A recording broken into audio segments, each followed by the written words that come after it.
তোমার তো বউ আছে, আর এইভাবে প্রতিদিন ডাকলে আমার স্বামীও তো জানতে পারবে। তোমার কুকিরটি আজ আমি হাতে নাতে ধরে ফেলেছি স্মৃতি। আর কোনোদিন আমাকে ডাকবে না। চলো স্বামী। ভুলেও আর আমার সংসারে কোনোদিন যাওয়ার কথা ভাববে না।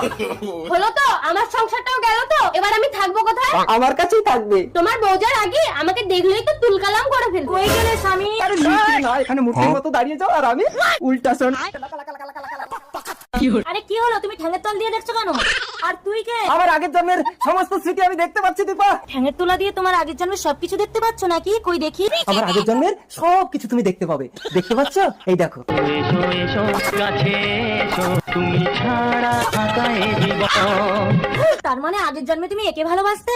এ তাহলে মানুষ না, এটা একটা স্মৃতি। হ্যাঁ, এই দেখতে পাচ্ছ না, হাত লড়লড় করছে, ঘাড় নুড়নুড় করছে, ও কিচ্ছু করতে পারে না। ও শুধু স্মৃতি হয়ে সবসময় আমার পাশে থাকবে।